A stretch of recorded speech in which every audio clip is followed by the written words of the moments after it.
मला जसं कळलं की भाऊंचं निधन झालंय, मी चक्कर येऊन पडलो, प्रचंड मी रडलो तिथे. शिंदे गटाचे आमदार अनिल बाबर यांचं वयाच्या 74व्या वर्षी निधन झालं. नाहीतर कदाचित आज अनिल भाऊ आपले हयात असते. त्यांनी जे वाक्य सांगितलं 2034 पर्यंत मी कुणालाही फाटी शिवून देणार नाही, माझा अंदाज आहे की खरंच त्यांनी कुणालाच फाटी शिवून दिली नसते. एखादा सर्वसामान्य कुटुंबातला नेता जर तयार व्हायला लागला तर त्याला दाबायचं कसं हे नेत्यांच्याकडून, प्रस्थापित नेत्यांच्याकडून केलं जातं. पाठीमागं फार मोठं षड्यंत्र रचून माझ्यावर 2013 साली एका वेळेला 3 केसेस टाकले. लोक जसं विचार करतात तसं सुहास भैया नाही. आज जर आपण खानापूर आटपाडी मतदारसंघात पाहिलं, आजही सक्षम नेता त्यांच्या विरोधात नाही. अमोल दादा हे सुहास भैयांचे बॅकबोन आहेत का? तर 100% आहेत. मीही जर व्यासपीठावर आज शिव्या दिल्या मोठ्या नेत्यांना, मी प्रसिद्ध होऊ शकतो. आता इथली काँग्रेसची अवस्था काय आहे तुम्हाला नव्यानं सांगायला ना. आधे इधर जाओ, आधे उधर जाओ, बाकी मेरे पीछे आओ. आज मी ऑन कॅमेरा सांगतोय, मी जर ठरवलं असतं ना तर या मतदारसंघामध्ये वैभव पाटलांना तिकीटच मिळालं.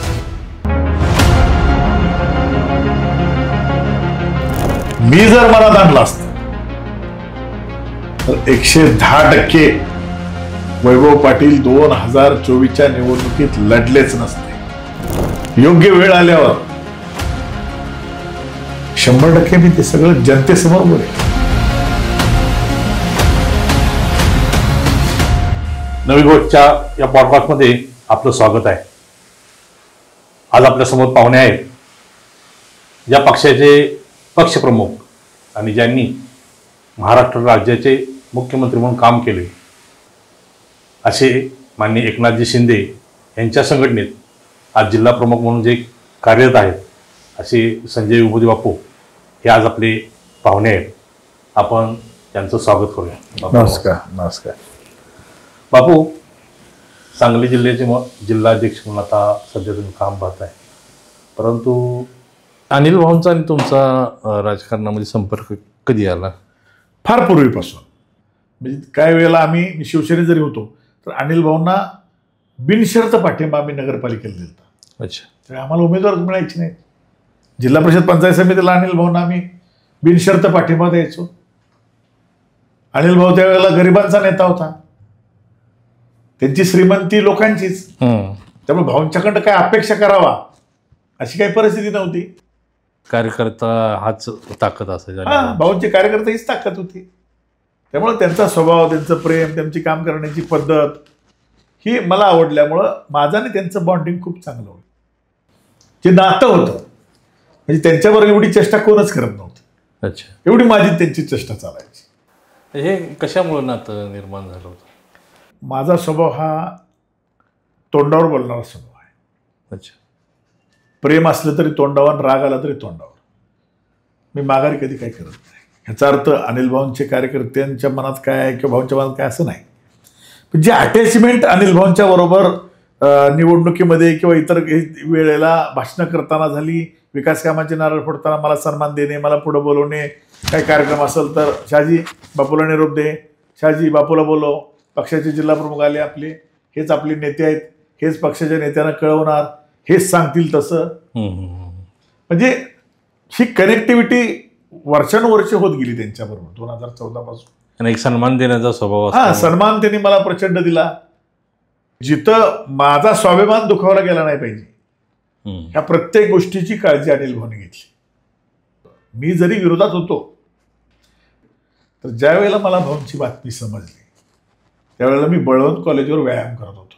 अच्छा. मला जसं कळलं की भाऊंचं निधन झालंय, माझे सहकारी मित्र गुड मॉर्निंग ग्रुपचे सदस्य तुम्हाला भेटवतो, मी त्यांना विचारा.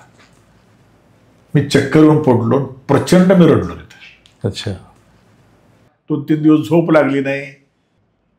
मला आठवते माझी शेवटची भेट अनिल भाऊंची माझी नागपूरच्या अधिवेशनात झाली.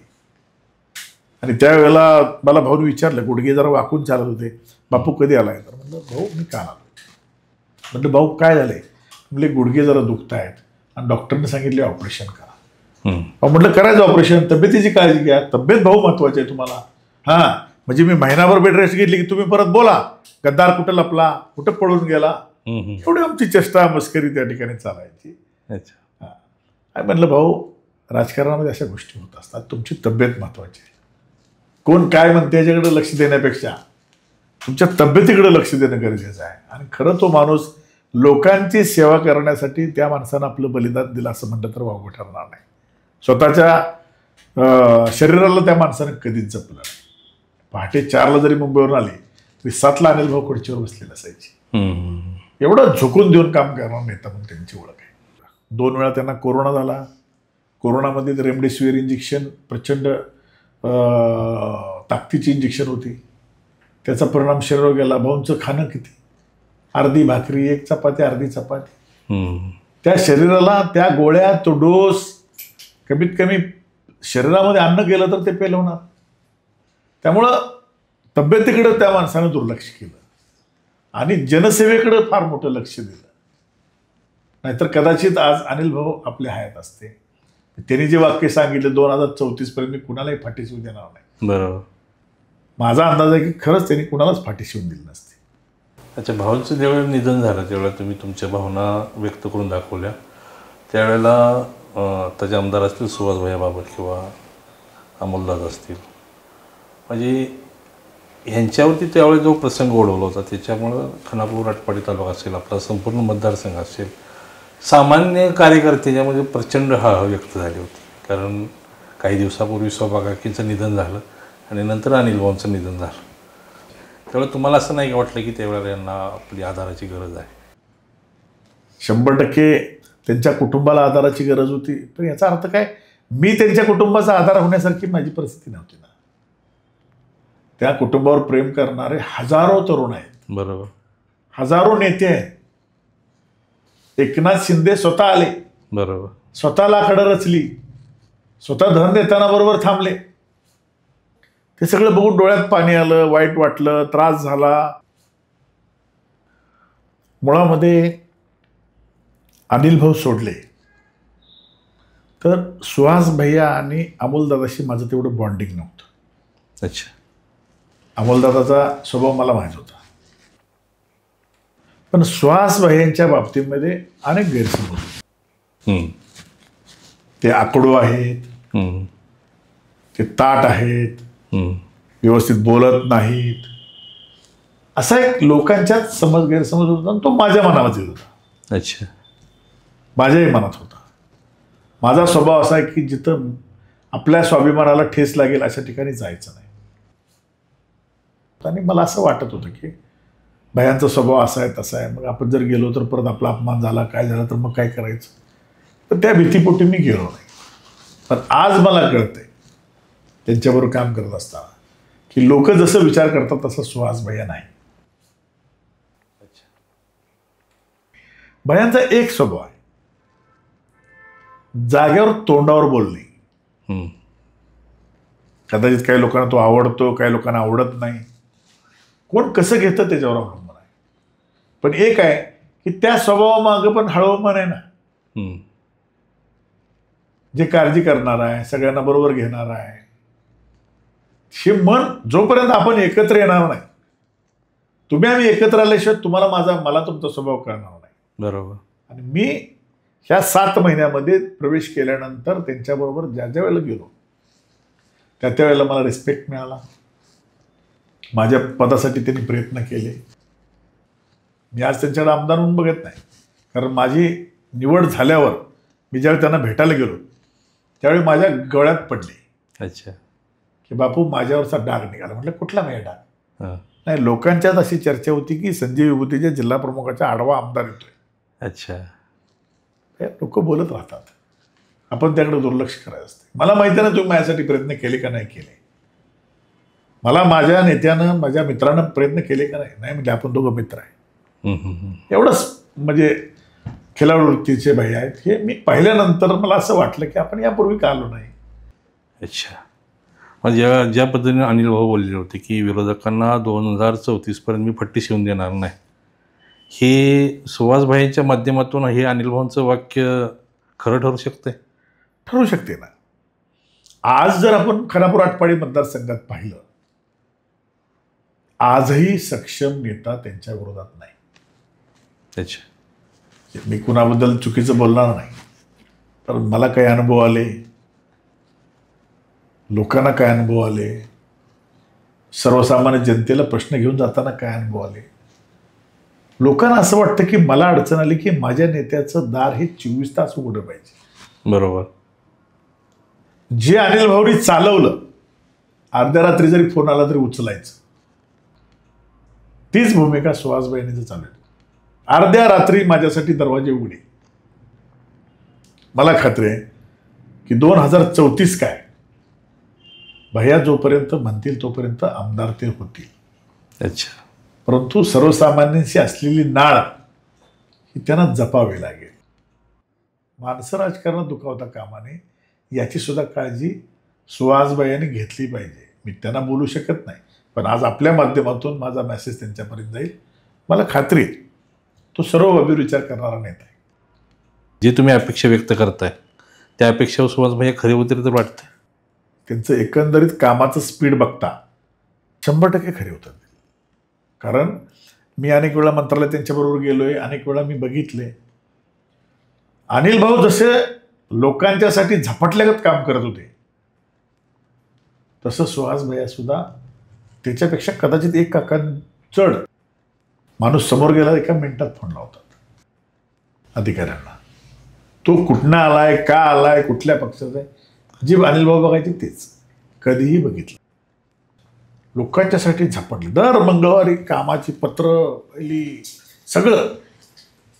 आणि त्याच्यामध्ये अनिल भाऊंना जसं साथ द्यायला शहाजी होता, तसा तोच शहाजी आज सुहासबाईंना साथ द्यायला, ज्याला प्रशासनातला दांडगा अनुभव आहे. त्याला माहीत आहे कुठल्या हेडखाली कुठलं काम धरलं पाहिजे, काय केलं पाहिजे. 2024ला महाविकास आघाडीच्या माध्यमातून खानापूर मतदारसंघामध्ये ॲडव्होकेट वैभव पाटील यांना उमेदवारी मिळाली. इमानी इतबारी तुम्ही त्यांचा प्रचारामध्ये सहभाग घेतला आणि प्रचार केला. तर त्यावेळेचे विधानसभेच्या वेळचे म्हणजे पूर्वी तुमचे अनिल भाऊंच्या बरोबर पूर्णानुबंध होतेच, त्याच पद्धतीने त्यांच्या फॅमिलीबरोबर सुद्धा तुमचे तेवढेच घनिष्ठ संबंध होते. परंतु हे सगळं झुगारून वैभवदादांच्या प्रचारामध्ये उतरला आणि प्रामाणिकपणे तुम्ही प्रचार यंत्रणा राबवली. त्यावेळेचे तुमचे काय अनुभव होते? आज मी ऑन कॅमेरा सांगतोय तुम्हाला, मी जर ठरवलं असतं ना तर या मतदारसंघामध्ये वैभव पाटलांना तिकीटच मिळालं नसतं. अच्छा. हा शिवसेनेचा मतदारसंघ होता आणि या मतदारसंघामध्ये मला संजय राऊतांनी बानवडे पाटलांनी एबी फॉर्म दिला. तो आजही माझ्या घरात आहे, शिवसेनेचा म्हणून. हा, लढ म्हणून. अच्छा. पण मला आदरणीय जयंतराव पाटील साहेबांचा फोन आला, सदाभाऊंचा मला फोन आला, विभूते साहेब आम्ही अर्ज भरायची तयारी केली आहे, उद्या आमचा अर्ज भरायचा आहे, तुम्ही जर असं केलं तर आमचं राजकीय नुकसान होईल. अच्छा. मी त्यांना सांगितलं की माझ्या नेत्याचा जोपर्यंत फोन येणार नाही तोपर्यंत मी थांबणार नाही. बरोबर. मी एबी फॉर्म घेऊन आलो. सकाळी 7 वाजता संजय राऊतांचा मला फोन आला, विभूते ही जागा आपण राष्ट्रवादीला सोडूया आणि त्या बदल्यामध्ये आपण मिरज मागून घेऊया. अच्छा. मी संजय राऊतांना जर म्हटलं असतं साहेब मी ऐकणार नाही, मी अर्ज एबी फॉर्म माझ्याजवळ मी भरणारच आहे, तुम्ही अजिबात जागा सोडायची नाही राष्ट्रवादीला, मी 4 पावलं मागे सरलो. मलाही माहिती आहे ना, लढाई करत असताना काय पाठीमागं सैन्यबळ लागतं. आता इथली काँग्रेसची अवस्था काय आहे तुम्हाला नव्यानं सांगायला नको. बरोबर. आधे इधर जाओ आधे उधर जाओ बाकी मेरे पीछे आओ. इथं कोणच नसते. बरोबर. इथली कुठली काँग्रेस कुणावर आणि कुठली काँग्रेस कुणावर आहे काय तुम्हाला सांगायला नको. बरोबर. त्यामुळं कुणाच्या भरोश्यावर लढायचं ह्याचा विचार मी केला आणि काही कमिटमेंट आदरणीय सदाभाऊ आणि वैभवदादांनी मला दिल्या होत्या. तुम्ही थांबा, तुमची काय अडचणीत आपण समजून घेऊ. अच्छा. पण त्या समजून घेतल्या नाहीत, त्या कमिटमेंट पूर्ण केल्या नाहीत. हा मात्र माझ्याशी विश्वासघातच आहे. अच्छा. योग्य वेळ आल्यावर 100% मी ते सगळं जनतेसमोर बोलेन. अच्छा. पण मी तुम्हाला सांगेल तसं मी जर मनात आणलं असतं तर 110% वैभव पाटील 2024च्या निवडणुकीत लढलेच नसते. विश्वासान सांगताय. 100%. माझ्या माघारी त्यांना विचारा. अच्छा. मी सांगतोय तुम्हाला हे मी फॉर्म आणून दाखवू शकतो मी आज. आम्ही वैभवदादा म्हणत होतो मशालीवर लढा, शिवसेना विरुद्ध शिवसेना होऊन जाऊ दे, लोकांची सहानुभूती आहे तुम्हाला मिळेल. ते म्हणले तुतारीबद्दल सहानुभूती. तुम्हाला माहिती तुतारीचं वारं होतं प्रचंड. प्रचंड वारं होतं. जो तो तुतारी. काय झालं ते आपल्याला सगळ्याला माहिती. बापू, बऱ्यापैकी मतदारसंघात अशी चर्चा होती की शोभा गायकवाडचं निधन झालेलं आहे, नंतर अनिल भाऊंचं निधन झालं, की सुहासभाईंच्या पाठीमागे एक सहानुभूतीची लाट आहे. आणि टेंभूच्या बाबतीत जे अनिल भाऊंनी काम केले त्याचीही थोडीशी जमीनची बाजू होती. म्हणजे वैभवदादांचा पराभव होणार असं दबक्या आवाजात बोललं जात होतं. तर त्यांना तुम्हाला नाही का सांगा वाटलं की थोडीशी भूमिका तुम्ही वेगळी घ्या? कारण त्यावेळेला ऐकूयात असं येत होतं की वैभवदादांना सुद्धा बरेच जण सल्ला देत होते की त्यांच्या म्हणजे बाबर कुटुंबाच्या बाबतीत सहानुभूती आहे, थोडंसं तुम्ही थांबायची भूमिका घ्या. 2 गोष्टी आहेत. कार्यकर्त्यांसाठी त्यांनी निवडणूक लढवली, पार्टी टिकवायसाठी त्यांनी निवडणूक लढवली, आणि त्यावेळी तुतारीचं वारं होतं त्यासाठी त्यांनी निवडणूक लढवली. हे त्रिवार सत्य आहे. एक कार्यकर्ता म्हणून मला असं वाटतं तुम्ही अजितदादांच्या पक्षात होता, तुम्ही अजितदादांच्याकडं कमिटमेंट घेऊन तुम्ही थांबला असता. अच्छा. तर कदाचित विधान परिषदेसाठी तुमचा विचार झाला असता. अच्छा. तुम्ही घातलेलं सगळं वाचलं असतं. तेरी भी चूप मेरी भी चूप, झाकली मूठ 1.25 लाखाची झाली असती. आणि आता अजितदादा सत्तेत आले, तुम्हाला मानाचं पान मिळालं असतं. हे झालं असतं 100%. अच्छा. 100%. माझे जेवढे मित्र आहेत राष्ट्रवादीमध्ये मला सांगतात ना, त्यांना थांबायच्या सूचना होत्या, तुमचा विचार नक्की कुठेतरी करू. राजेंद्र अण्णा किंवा अमरसिंग बापू असतील, त्यांनी आटपाडी तालुक्याचा अस्मिताचा मुद्दा करून उमेदवारी केली. तदनंतर गोपीचंद पडळकर जे जतचे आमदार आहेत त्यांनी करगणीमध्ये सभा घेतली आणि कुणाला मतं द्या सांगण्यापेक्षा त्यांनी प्रकर्षानं अमरसिंग बापूवरती टीका टिप्पणी केली. म्हणजे हे जे 2 इगित होती हे मतदारसंघातल्या सामान्य मतदारांना उलगडली नाही. त्या बाबतीत तुम्ही काय सांगू शकताय? राजेंद्रांना का उभा राहिले हे त्यांच्या कुटुंबालाच माहिती.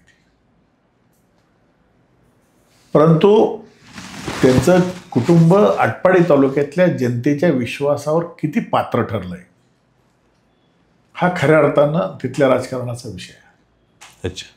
तिथं तानाजी पाटलांचं प्रचंड काम आहे. अनिल भाऊंनी त्यांना मानसपुत्रच मानलं. बरोबर. प्रचंड कामं तानाजी पाटलांनी त्या ठिकाणी अनिल भाऊंच्या माध्यमातून केली. राजेंद्र अण्णांच्या कार्यकर्त्यांचा दबाव होता, आपण यावेळी थांबलो तर कदाचित आपलं राजकीय अस्तित्व संपून जाईल. आणि म्हणून कदाचित कार्यकर्त्यांच्या प्रेशर खातर त्यांना असं वाटलं की आटपाडीच्या अस्मितेचा विषय केला तर आटपाडी तालुका मला एकतर्फी मतदान करेल. मतदार हा स्वयंभू असतो, कार्यकर्ते एका पक्षाचे असू शकतात, पण मतदारांनी असा विचार केला की 2 प्रमुख उमेदवाराला मतं देण्यापेक्षा आपण 3ऱ्या माणसाला मत दिलं तर आपलं मत वाया जाईल. खरा संघर्ष हा वैभव पाटील विरुद्ध सुहास बाबर असाच होता. बरोबर. त्यामुळे यांचं मत वाया जाऊ देण्यापेक्षा आपण या किंवा या उमेदवाराला मत टाकूया. ही लोकातली तुमची विश्वासार्हता, अच्छा, आटपाडी तालुका असेल किंवा खानापूर तालुका असेल, तुमची लोकांच्यातली विश्वासार्हता कमी झाली म्हणून लोकांनी तुम्हाला फक्त 12-13 हजारावर थांबवलं. त्यांना आज 30-35 हजार जरी मतं पडली असती तर सुहासभाईंचं कदाचित थोडं लीड कमी झालं असतं. हम्म. पण त्यांच्या विजयामध्ये अडचण कुठे नव्हती.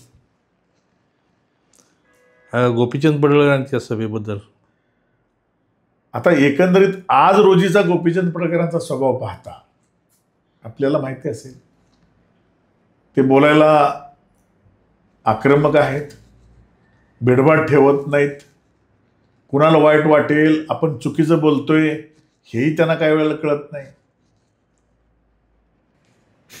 एक सर्वसामान्य कुटुंबातून आलेला, संघर्ष करून आलेला कार्यकर्ता म्हणून मी त्यांचा सन्मान करतो. बरोबर. परंतु ज्या पद्धतीनं ते राजकारणामध्ये भाषा वापरतात स्टेजवर, तुम्ही बघितलं असेल अमरसिंह बापूला त्यांनी काय शब्द वापरला. बरोबर. मला वाटतं हे राजकारणात फार काळ चालत नाही. त्यांनी स्वतःला काही आचारसंहिता घालून घेतली पाहिजे. आक्रमक भाषणं यापूर्वीचेही नेते करत होते 100%. पण त्या शब्दामध्ये, त्या भाषणाला धार होती. शिव्या देणं अवघड नाही, प्रसिद्ध होणं अवघड नाही. मीही जर व्यासपीठावर आज शिव्या दिल्या मोठ्या नेत्यांना, मी प्रसिद्ध होऊ शकतो. बरोबर. प्रसिद्धीपेक्षा लोकांना तुमचं बोलणं अपील झालं पाहिजे. तुमची विचार मांडण्याची पद्धत, त्यातली आक्रमकता लोकांना अपील झाली पाहिजे. आक्रमकपणे तुम्ही बोला, परंतु त्यांच्याही कार्यकर्त्यांच्याकडून कदाचित विधानसभेला सुहासभाईंना 50% झाली असेल, 50% झाली नसेल. नाही, पण ती सभा घेण्यापाठीमागलं कारण काय होतं? नाही, सभा, त्यांचा उद्देश होता की सभा घेऊन आपण कार्यकर्त्यांना एक संदेश देऊ किंवा आपली युती आहे, आपल्याला वरून प्रेशर आहे, आपल्याला सुहासभाईंना त्या ठिकाणी मदत करावी लागेल. त्यांनी फक्त देशमुख बंधूवर टीका केली आणि त्यांना कदाचित त्यांचं मतदान कमी करण्याचा प्रयत्न केला. त्यांचा आटपाडी तालुक्यातलं जे काही त्यांचा गेल्या 5 वर्षामध्ये ते एकत्र लढत असताना दोघं जिल्हा परिषदला मागे एकत्र लढले होते, परंतु अंतर्गत संघर्ष अंतर्गत संघर्ष जो होता तो कदाचित त्या सभेच्या रूपात त्यांनी बाहेर काढला, आपला राग व्यक्त केला. अनिल भाऊंचं एवढं प्रचंड काम असताना अनिल भाऊंना एवढं मतदारसंघामध्ये कधी लीड घेता आलं नव्हतं. परंतु सुहासभाईंना नौखे उमेदवार असताना, म्हणजे पहिलीच त्यांची टर्म, त्यांना जर आज 78,000 मताधिक्य मिळते तर त्याच्या पाठीमागे 100% EVM घोटाळा आहे असं, म्हणजे जसं भारतभर चर्चा आहे तसं आपल्या मतदारसंघात सुद्धा चर्चा झाली होती. काय त्याच्यात तथ्य कितपत आहे? नाही, मी तर म्हणेन EVMचा घोटाळा अशक्य गोष्ट आहे. मी काही त्याला दुजोरा देणार नाही. टर्निंग पॉइंट कुठं ठरला, लोकसभेला आपण कुठं कमी पडलोय याचा बूथनिहाय भारतीय जनता पार्टी, एकनाथ शिंदे आणि अजितदादांनी अभ्यास केला. अच्छा. बूथ निहाय लोकसभेला आपण कुठल्या मतदारसंघात कुठल्या बूथवर का कमी पडलो ह्याचा त्यांनी अभ्यास केला. तिथं त्यांनी कामाची गती वाढवली. आणि सगळ्यात महत्वाचा विषय, एकनाथ शिंदेनी घेतलेला निर्णय लाडकी बहीण. बरोबर. महिलांच्या खात्यावर यांनी 3-3 महिन्याचे 4,500 रुपये टाकले. दिवाळीला परत 3,000 टाकले. महिला कुणाचंच ऐकणार. बरोबर. नवऱ्याचं नाही, भावाचं नाही, वडिलाचं नाही, कुणाचंच नाही. लाडक्या बहिणीने, तुम्ही बघा ना मतदानाची टक्केवारी कुठं वाढली. बरोबर. एवढं प्रतिसाद त्या ठिकाणी लाडक्या बहिणीने दिला आणि तो खरं तर ह्या विधानसभेतला टर्निंग पॉईंट ठरला. अनिल भाऊंची सहानुभूती सुहासभाईंना होती. अनिल भाऊंच्याबद्दल आजही प्रत्येक माणसाच्या मनात आदर आहे, रिस्पेक्ट आहे. आणि शोभा काके आणि अनिल भाऊंचं निधन 1-2 वर्षाच्या फरकात झाल्यामुळं आज हे कुटुंब पोरकं झालंय. ह्या कुटुंबाला न्याय देण्यासाठी आपलं एक मत, हे योगदान आपलं होऊ शकतं. ह्या उद्देशानं या मतदारसंघातल्या जनतेनं त्यांना झुकतं माप दिलं आणि त्यांना भरभरून मतदान केलं आणि म्हणून सुहासभाईंना विक्रमी मताधिक्य त्या ठिकाणी मिळालं. अमोलदादांच्या विषयी तुमचे अनुभव काय आहेत आणि खरंच अमोलदादांचा तेवढा मोठा रोल आहे का की मतदारसंघानं त्यांना किंग मेकर म्हणून जी उपाधी दिलेली आहे? आपण नेहमी एक वाक्य सांगत असतो, यशस्वी पुरुषाच्या पाठीमागे एक स्त्री असते. बरोबर. यशस्वी राजकीय व्यक्तीच्या मागे सुद्धा त्याचं कुटुंब असलं पाहिजे, कारण तो त्याचा आधार असतो. नक्कीच. आणि ज्या पद्धतीनं मी अमोल बाबर यांना ओळखतो, अतिशय शांत, संयमी, लोकांच्यात मिसळून काम करणारं नेतृत्व म्हटलं तर काय वाव का नाही.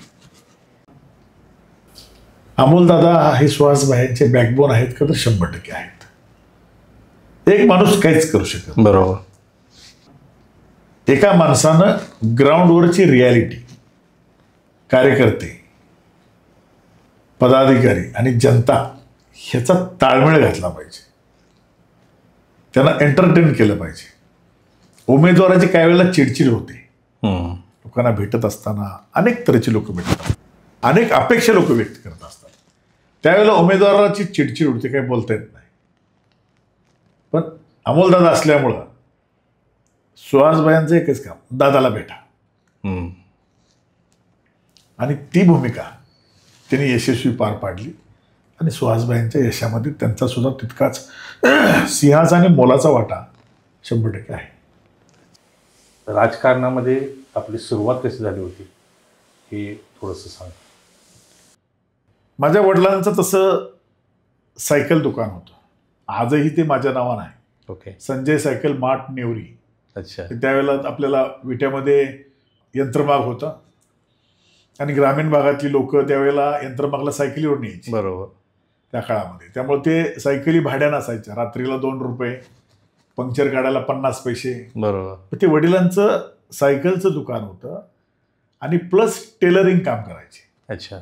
टेलरिंग व्यवसाय करायचे आणि मग शेती पण करायची. आई पण आमची शेती करत होती. जर्शी गाया 2 होत्या. माझी आई स्वतः शेतामध्ये एवढी मेहनत करायची की 2 गाड्याला उचलणार नाही एवढा वैरणीचा म्हणजे ओझं 3 किलोमीटर चालवत सायकलीवरून घेऊन यायची. अच्छा.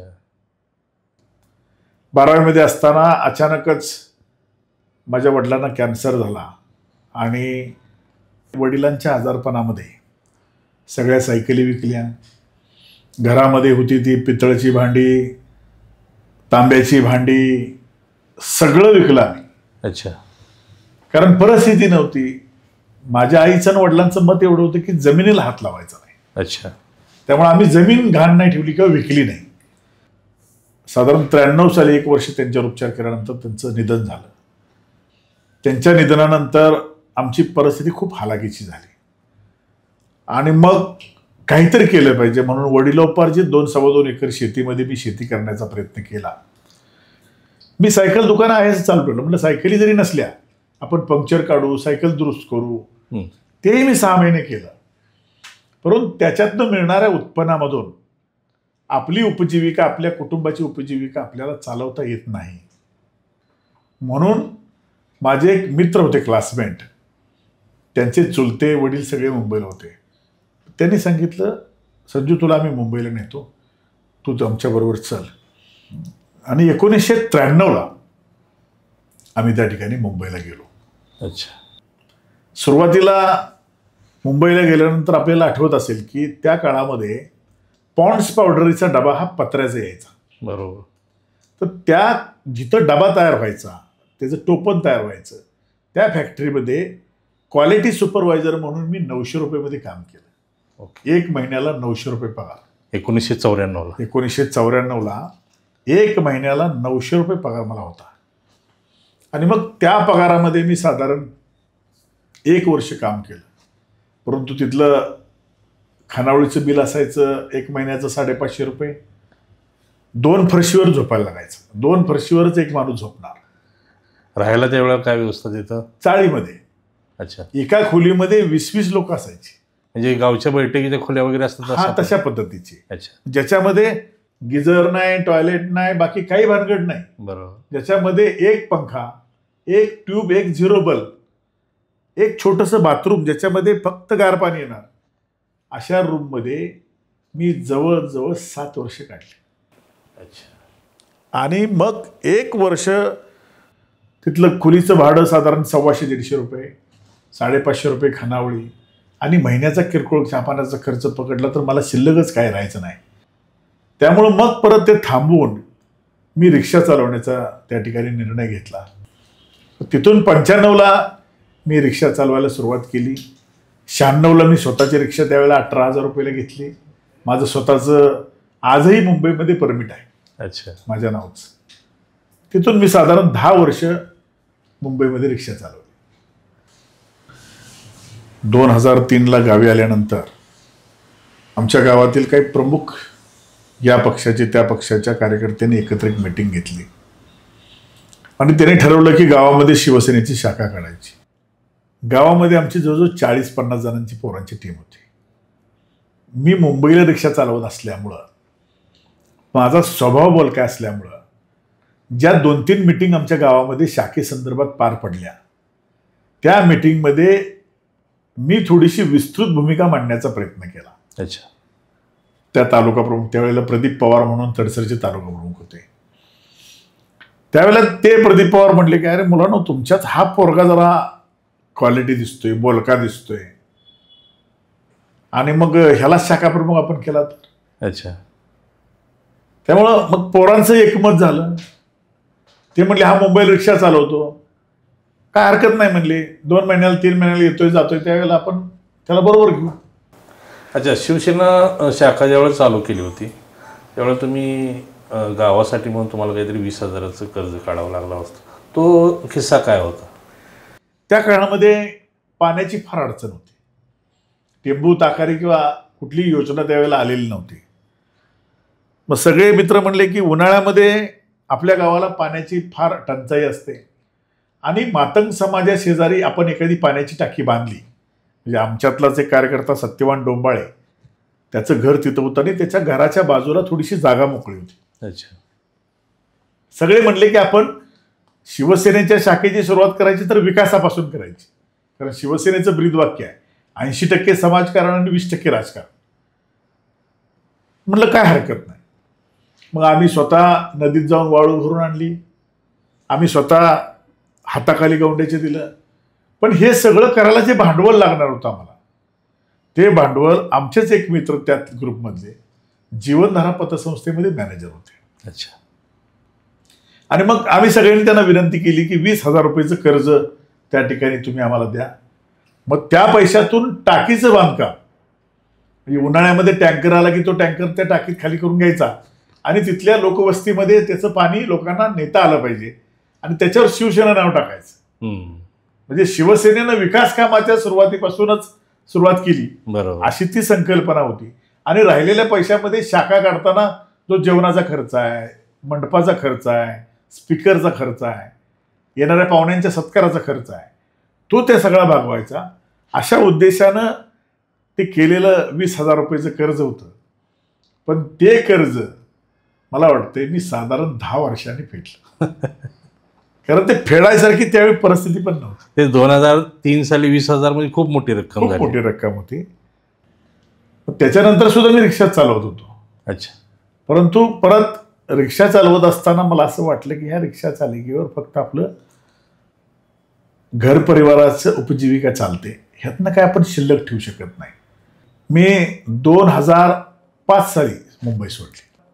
नंतर गावी काय उद्योग सुरू केला? काय नाही, आलो डायरेक्ट गावी. त्यावेळेला गावाला तसं काही उद्योग नव्हता, शेती करण्याची इच्छा नव्हती. मग ड्रायव्हिंग शिकलेलो मी 4 चाकीचं. मग कोणाच्या गाडीवर बदली मारायला जा, 50 रुपये बदली मिळायची त्यावेळेला. अच्छा. हां. मग योगायोगानं त्यावेळेला आपल्याला आठवत असेल की पेट्रोल मिळायचं गावोगावी, त्या बाटल्या एजन्सीज मिळायच्या. बरोबर. तो पेट्रोल डिझेल विकण्याचा व्यवसाय मी केला. अच्छा. बदली मारायचा व्यवसाय मी केला. परत मग त्यातनं मिळणाऱ्या पैशातून एक मारुती व्हॅन घेतली, ती भाड्याला चालू केली. भाडी मारायला लागलो, त्यातनं सगळं करायला लागलो. परंतु 2009 साली आमचे एक विट्यातले मित्र आहेत बच्चू नागराळे, त्यांच्या दुकानात बसल्यानंतर अनिल भाऊंचं घाणवडला पार्कचं काम सुरू होतं आणि त्या पार्कच्या कामाला त्या ठिकाणी वाळू, वीट, सिमेंट सगळं लागणार होतं 2009ला. अच्छा. आणि तिथं तो कॉन्ट्रॅक्टर तिथं बसला होता. म्हणजे गारमेंट पार्क चालू केलं ते? चालू केलं होतं काम त्यावेळी, चालू केलं होतं, नुसतंच काम सुरू होतं. आणि तो माझ्या आयुष्यातला टर्निंग पॉईंट ठरला 2009 साली. तिथून माझी खरी तर राजकीय आणि आर्थिक ह्या दोन्ही ग्रोथ ह्या 2009 सालापासून माझ्या सुरू झाल्या. वाळू व्यवसाय करत असताना 2 प्रांत आपल्या खानापूर तालुक्याला अतिशय चांगले लाभले. एक संतोष जाधव आणि एक संजय जाधव. अच्छा. मग त्यावेळेला कसं असायचं, गाडी पकडापकडी असायची, दंड व्हायचे. आतासारखी परिस्थिती नाही. त्यावेळेस 10,000 15,000 दंड भरला की गाडी लगेच सोडून द्यायची, परत आम्ही. पण एक दिवस संतोष जाधव प्रांत होते, त्यांनी मला समजावून सांगितलं की साहेब, तुम्ही चांगले व्यवसायात या. तुम्ही आज एका पक्षाचं चांगलं काम करताय. आमच्या सगळ्या अधिकाऱ्यांच्यात तुमचा रिस्पेक्ट आहे. कधी तुम्ही सत्तेचा माज दाखवला नाही, कधी कोणी तुम्हाला उलटं बोलला नाही. आणि म्हणून माझी मित्रत्वाच्या नात्यानं तुम्हाला सल्ला आहे की तुम्ही चांगले व्यवसायात या. आणि मग मी सुरुवातीला माझे एक कर्नाटकचे मिस्त्री इथं होते, बांधकाम गिलावा करणारे सुभाष पाटील म्हणून. ते मी बसलो आणि ह्याच्यावर चर्चा केल्यानंतर ते म्हणले, बापू तुमची इथं जागा आहे तर तिथं आपण अपार्टमेंट बांधूया निवरी नाक्यावर. नेवरी रोडला. बरोबर. मी 12वी पास गडी आणि मला काही त्यातलं कळत नाही, मी काही इंजिनियर नाही किंवा मी काही कधी काम केलं नाही. ते म्हणले तुम्हाला काय करायचं आहे, मी शिकवतो. माझ्या आयुष्यातलं कन्स्ट्रक्शनमधलं ते पहिलं काम. अच्छा. मी जसं मगाशी तुम्हाला सांगितलं, मी जर एखाद्या गोष्टीच्या पाठीमागे लागलो तर ते पूर्णच करतो. तिथून खऱ्या अर्थानं माझ्या कन्स्ट्रक्शन व्यवसायाला सुरुवात झाली. ती बिल्डिंग मी स्वतः उभा केली. अच्छा. आणि ती स्वतः मी उभा करून ती सेल केल्यानंतर मला परत मग हळूहळू दुसरी कामं यायला लागली. आणि त्यातनं मग अपार्टमेंट बांधणे विकणे आजही माझा तो व्यवसाय सुरू आहे. अच्छा. त्यातनं मग कन्स्ट्रक्शन व्यवसाय काही खाजगी कामं मी केली. त्यातनं माझा कन्स्ट्रक्शन व्यवसायाचा उदय झाला आणि मी वाळू व्यवसाय बंद करून आज 10 वर्ष झाली. अच्छा. म्हणजे आज मी जिल्हा प्रमुख होण्यापूर्वीच बंद केलं होतं. अच्छा. लोकांनी कोणी म्हणायला नको चुकीचा व्यवसाय करतोय म्हणून. त्यामुळं काही आचारसंहिता मी स्वतःला त्या ठिकाणी 100% घालून घेतली. अच्छा. 2003ला तुम्ही शाखा अध्यक्ष निवरीमध्ये झाला आणि 2007ला तालुकाध्यक्ष, कडेगाव तालुकाध्यक्ष झाला. ह्याच्यामध्ये वेगवेगळे तुम्ही आंदोलनं उभा केली असतील, कारण त्यावेळेला मला वाटतं शेतकरी नेते शरद जोशी असतील, राजू शेट्टी असतील, नंतर सदाभाऊ खोत त्यांच्यासोबत होते. त्यावेळेला तुम्ही कोणत्या स्वरूपाचे आंदोलन उभा केली आणि ते आंदोलन उभा करत असताना बऱ्यापैकी त्यावेळेला म्हणजे प्रस्ताविक नेत्याकडून किंवा जे शासकीय यंत्रणा आहे त्याच्याकडून आंदोलन चिरडले जायचे. मग त्यावेळी काय तुमचे अनुभव त्या आंदोलनासंदर्भात? मुळामध्ये सुरुवातीला मला कडेगाव तालुक्यात त्यावेळेस बबनराव भगत जिल्हा अध्यक्ष होते, त्यांनी माझी नियुक्ती कडेगावचं तालुकाध्यक्ष म्हणून केली. कडेगावचं तालुकाध्यक्ष म्हणून मी 1-1.5 वर्ष काम पाहिलं. परंतु नेवरीपासून विटाजवळ कडेगाव उलटं पडायचं.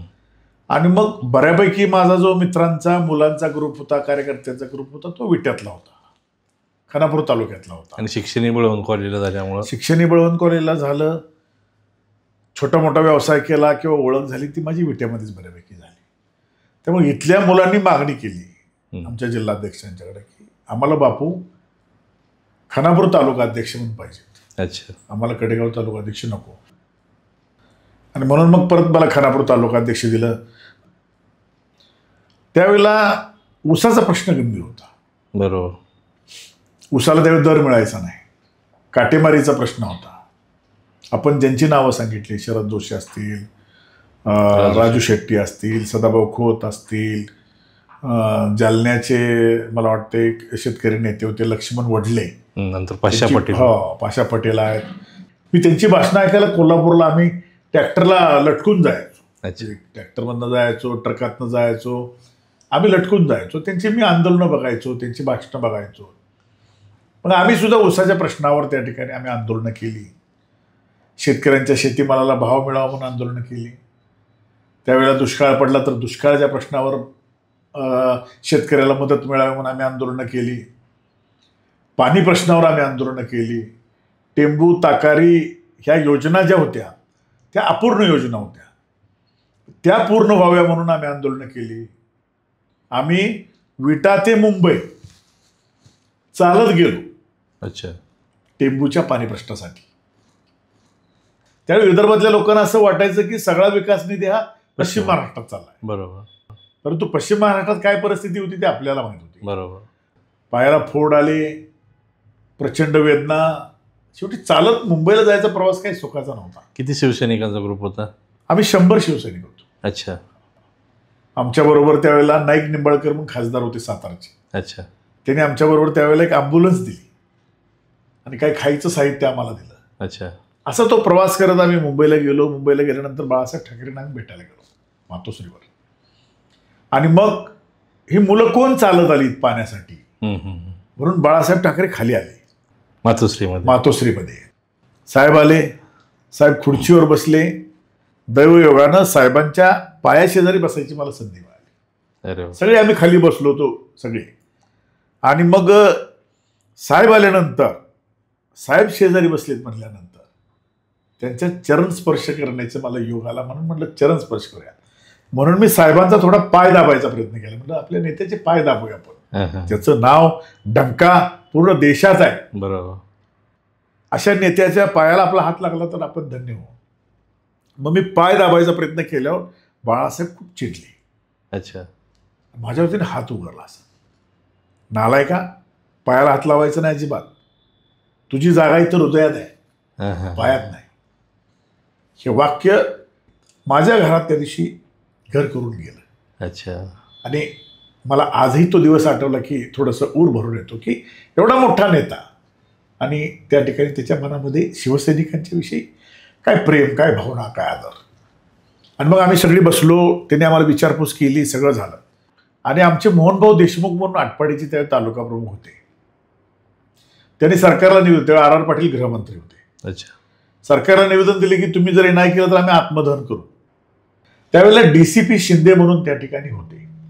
ते भेट घ्यायला ते आले की साहेब ही सगळी चालत आलेत बरोबर आहे, परंतु हे बाहेर पडले की आम्ही त्यांना अटक करणार, कारण याने आत्मदहनाचा इशारा दिलाय. बाळासाहेब म्हणले काय केलं पाहिजे. ते म्हणले साहेब मी असं करतो, मी सरकारला कळवतो आणि यांच्यातले 5 लोकांचं शिष्टमंडळ आम्ही आर पाटलांना भेटायला घेऊन जातो जेणेकरून यांच्यावर केसेस होणार नाही.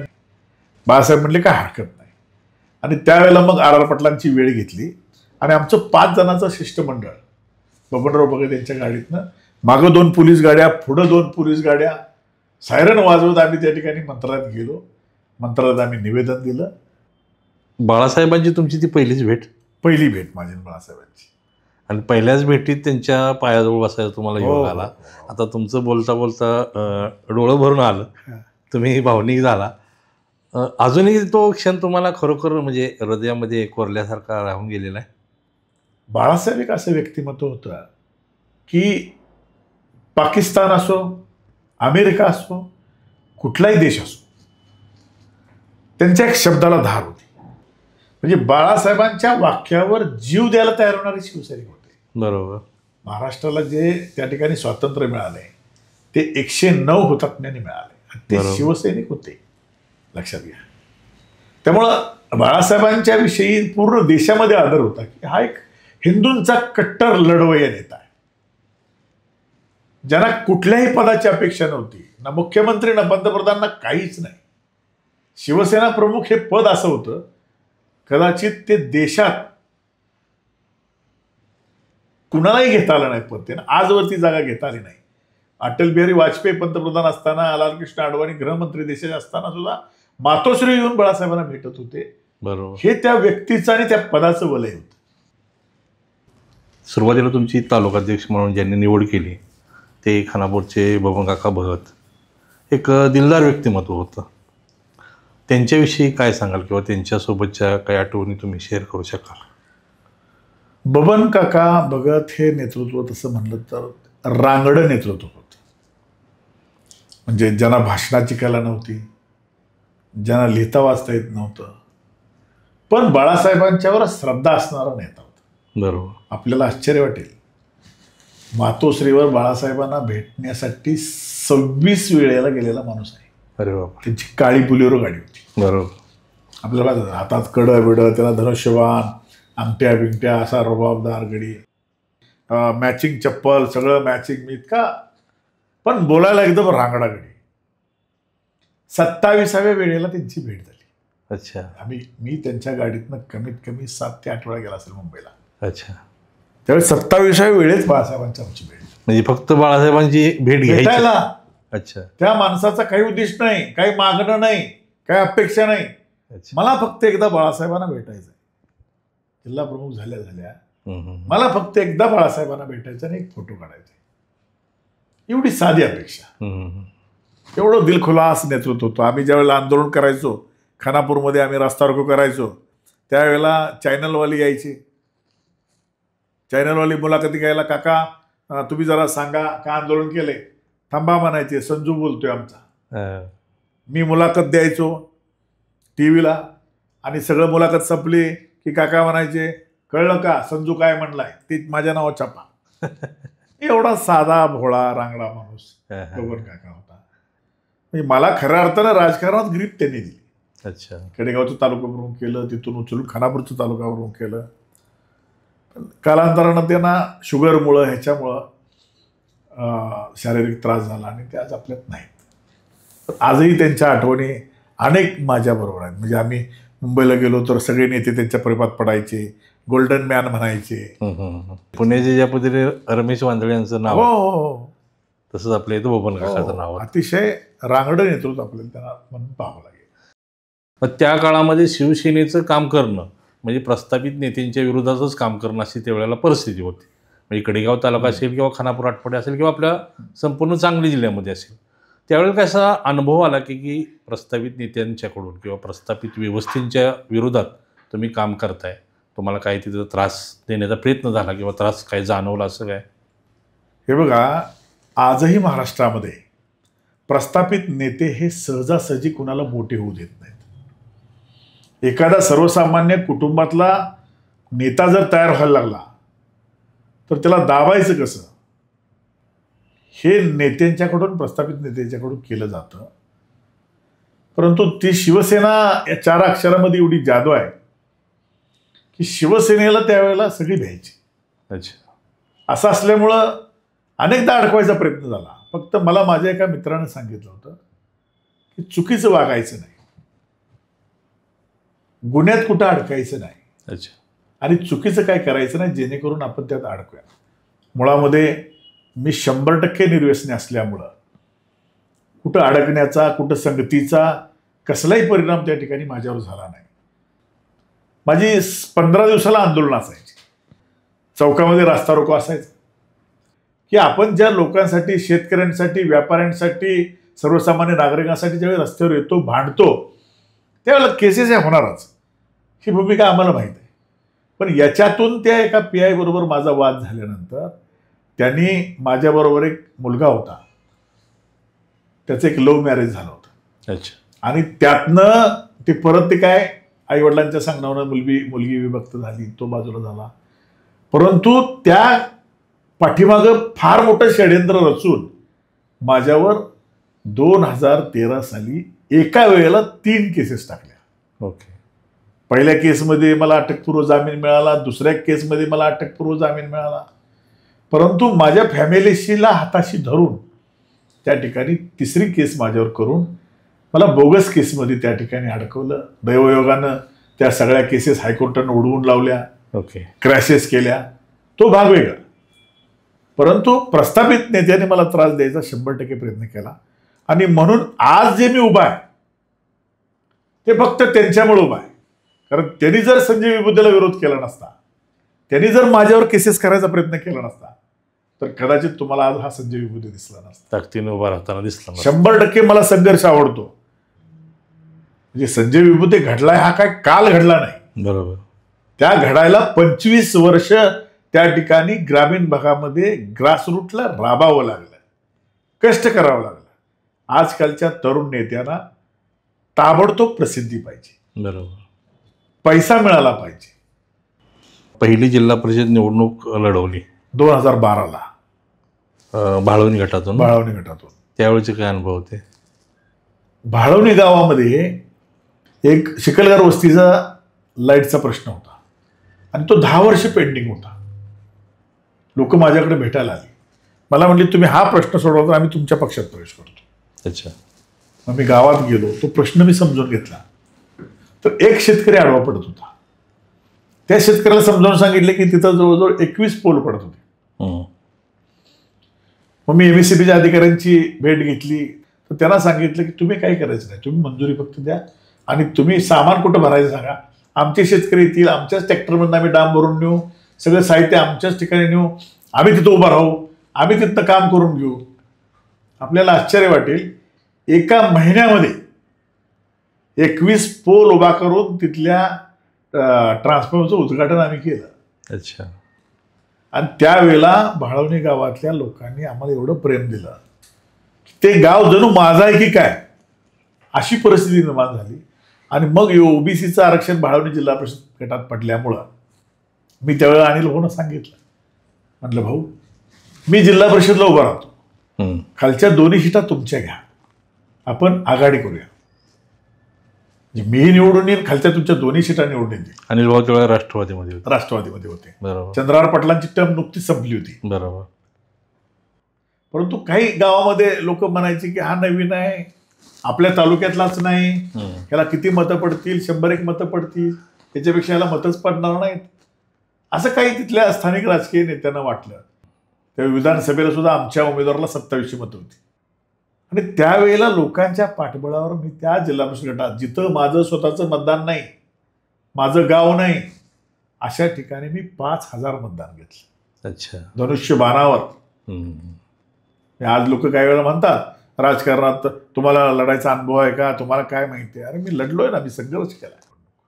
मग राजकारणात प्रॅक्टिकली मी लोकात जाऊन जी निवडणूक लढवली, मग ती पहिली निवडणूक माझ्या आयुष्यातली पहिली निवडणूक. अच्छा. जिल्हा परिषद धनुष्यबाण. त्यापूर्वी आमच्या मिसेसला मी एकदा निवृत्तीनं लढवलं होतं जिल्हा परिषदलाच. हो का? हो. अच्छा. त्यावेळेला ओपन महिला होतं. त्यावेळेला प्रचार आमचा असायचा, एक ट्रॅक्स गाडी होती, ड्रायव्हर, त्याच्या शेजारी आम्ही नवरा बायको, मध्ये 2 कार्यकर्ते आणि पाठीमागच्या ह्याच्यामध्ये 2 वाजापवाले. अच्छा. त्यालाच बोर्ड लावलेला, त्याला स्पीकर लावलेले, एकच गाडी, नेता बी मीच, कार्यकर्ता बी मीच, उमेदवार बी मीच. अच्छा. अशी परिस्थितीवर आम्ही गावागावात फिरायचो, प्रचार करायचो. त्यावेळेला 1000 मतं पडली होती. फक्त विचाराची लढाई लढायची आपल्याला. शिवसेनेचा धनुष्यबाण घेऊन, विचाराची लढाई घेऊन लोकांच्यात जायचं. समोर लोक किती भाषणालाच बघायचं. अच्छा. 10 असू, 5 असू, 15 असू, 20 असू, गेलं की आपलं विचार प्रकट करायचं, आपली भूमिका लोकांसमोर मांडायची. हे कायम त्या ठिकाणी आम्ही करत आलो. 2019ला आमदारकीची निवडणूक तुम्ही भिलवडीवांगीमधून लढवली, कडेगाव पोलीस तालुका मला वाटतं. तर त्यावेळेचं काय तुमचा अनुभव होता ते निवडणूक लढवणार? मी नुकताच जिल्हा प्रमुख झालो होतो. 2019ला पोलीस कडेगावमध्ये माणूसच नाही. मला विचारलं पक्षानं काय केलं पाहिजे. त्यावेळी शरद लाड संपर्कात होते. पक्षाला असं वाटलं की शरद लाडांच्या रूपानं सक्षम माणूस येईल, उभा राहील. पण त्यांनी निर्णय त्यावेळी घेतला नाही. ते डाव्या विचारसरणीचे म्हणून लोकांनी सांगितल्यावर ते नाही उभा राहिले. मग पक्षाला मी सांगितलं की संग्राम भाऊ इच्छुक आहेत, त्यांना शिवसेनेच्या तिकिटावर उभा करता येते का बघा. मी भाऊंना फोन जोडून दिला. त्यावेळी भाऊ म्हणले की मी जिल्हा परिषद अध्यक्ष मला भाजपनं केलंय. आणि मग भाजपनं मला जिल्हा परिषद अध्यक्ष केलं, त्यांना सोडून मी कसं काय धनुष्यबाणावर उभा राहू. 4 तारखेला अर्ज भरायचा शेवटचा दिवस होता. 2 तारखेला मला मातोश्रीवरून फोन आला.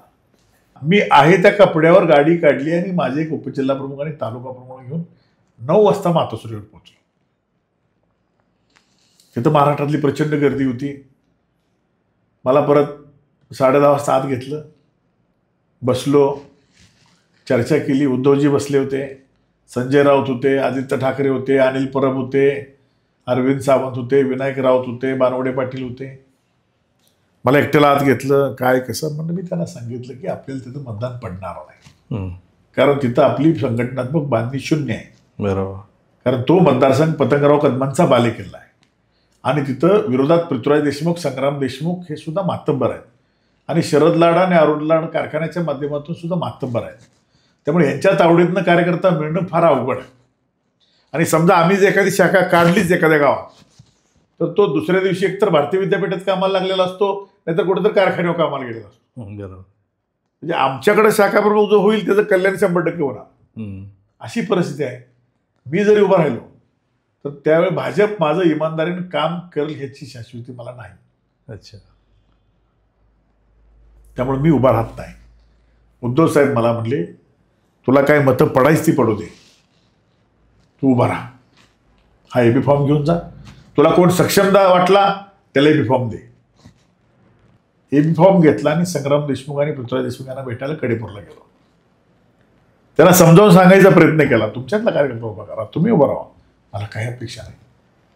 ते म्हटले, बापू काही अडचण नाही, तुम्ही उभा राहा, आम्ही 100% ताकद तुमच्या पाठीमागे लावू.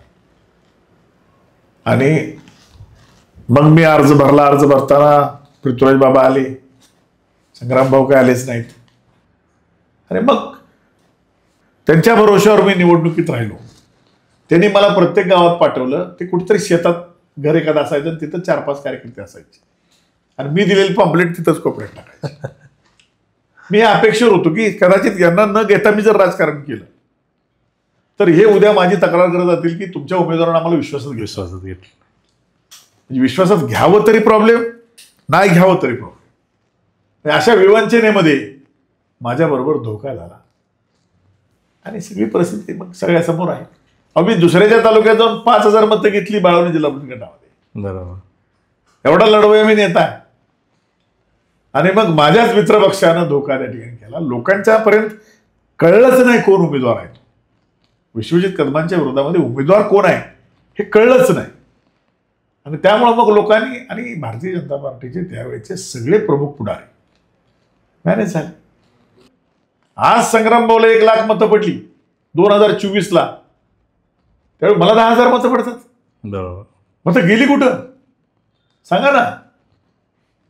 लोकसभेच्या वेळेला सांगलीची जागा पारंपरिकरित्या काँग्रेसकडे असताना आणि जिल्ह्यामध्ये काँग्रेसचा जनाधार असताना आणि पाहिजेल असा शिवसेनेला जनाधार नसताना ती जागा काँग्रेसकडून काढून घेणं आणि शिवसेनेला देणं आणि चंद्रहार पाटीलसारखे नौके उमेदवार, म्हणजे भले ते हिंद केसरी असतील परंतु तसा उमेदवार तुम्ही शिवसेनेमध्ये आयात करून त्यांना उमेदवारी देणं आणि लोकसभा लढवणं हे योग्य होतं का? काँग्रेसचा बालेकिल्ला असलेला हा सांगली जिल्हा आहे. कुठंपर्यंत?